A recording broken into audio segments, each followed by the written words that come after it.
ನೆರವೇರಿಸುತ್ತಿದ್ದರೆ ಸಂತಸ ಆಗುತ್ತದೆ.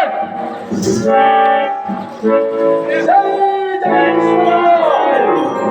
ಫಲ ಫಲ ರಾಮ ಫಲ. ನಿನ್ನ ಪಿತೃವಂತಿಗೆ ಹೆಚ್ಚಿನ ರಾಮ ದಾವ ಬರಬೇಕು ಕೇಳಿಕೊಳ್ಳಬೇಕು. ನಿನಗೆ ತೃಪ್ತಿ ಆಯಿತಾಗುತ್ತದೆ. ತೃಪ್ತಿ ಆನಂದ ತೃಪ್ತಿ. ರಾಮ ಏನು ಮಗನೇ, ದಾವ ಬರಬೇಕು ನಿನಗೆ ಕೊಡುವೆನು. ಪ್ರತಿಜ್ಞೆ ಮಾಡುವಿರ ನಾನು ಕೇಳುವ ವರಗಳನ್ನು ಕೊಡುವರೆಂದು. ಕೊಟ್ಟ ಮಾತು ತಪ್ಪುವನಲ್ಲ, ತಪ್ಪಿ ನಡೆದಿಲ್ಲ ಈ ಜಮದಗ್ನಿ ಯೋಗಿ ಕುಲ ಜಮದಗ್ನಿ.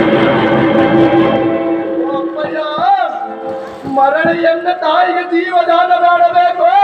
ನಿನ್ನ ಕ್ರೋಧಾತಿಗೆ ದಗ್ಧರಾದ ನಮ್ಮ ಅಣ್ಣನ್ನು ಜೀವಿಸಬೇಕು. ಮೂರನೇ ವರವಾಗಿ ನಿಮ್ಮ ಕ್ರೋಧಾಜ್ಞೆಯನ್ನು ಬಿಟ್ಟು ಶಾಂತ ಚಿತ್ತರಾಗಿರಬೇಕು. ಪಿತನೇ, ನೆಲೆಸಿಕೊಡು ಈ ನನ್ನ ವರಗಳನ್ನು ಬೇಗನೆ. ಜೈ ಜಗದೀಶ್ವರ. ಕುಮಾರ, ಜನಕ ಕರೆ ನಿನ್ನೆ ತಮ್ಮನ ಎದ್ದು ಬರುವಳು. ಕುಮಾರ, ಹಾಗೆ ನಿಮ್ಮ ಅಣ್ಣಂದರನ್ನು ಕರೆ ಎದ್ದು ಬರುವರು. ಅಮ್ಮ ಜನನಿ, ಅಮ್ಮ ಲೋಕಮಾತೆ, ಅಹೋ ಜನನಿ, ಪಿತನ ಆಜ್ಞೆಗೆ ಸುದ್ದಿ ಬಾರದಂತೆ ತಾಯಿ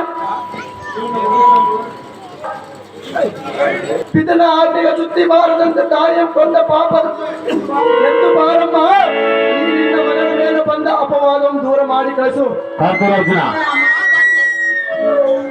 ಯಾವ ಕತ್ತೆ ಬರ್ತಾಯಿದೆ ಫೋನ್ ಮಾಡ್ತಾ ಇದ್ದೇನೆ. ಕರ್ತರಾಜ ಜನ್ಮವನ್ನು ಪಡೆದುಕೊಂಡೆ. ನಿನ್ನಂತ ಮುತ್ತಾದ ಮಗನನ್ನು ಪಡೆದುಕೊಂಡ ನಾನೇ ಪುಣ್ಯವಂತಳು. ಸ್ವಾಮಿ ರೇಣುಕಾ, ದೇವ, ರೇಣುಕಾ, 7 ಜನ್ಮದಲ್ಲಿ ನೀವೇ ಎನ್ನ ಪತಿಯಾಗಬೇಕೆಂದು ನಿಮ್ಮ ಅಡೆ.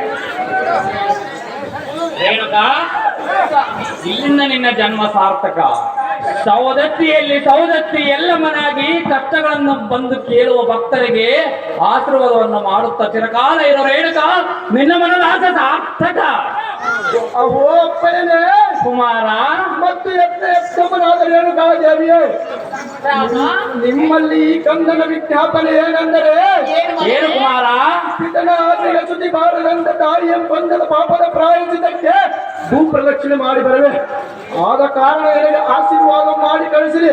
ಜನನಿ ಜನಕರೇ, ದೇವತಾ ಹೋಗಿ ಬಾ ಪುತ್ರ, ಆಗಲಿ ಸರ್ವತ್ರ.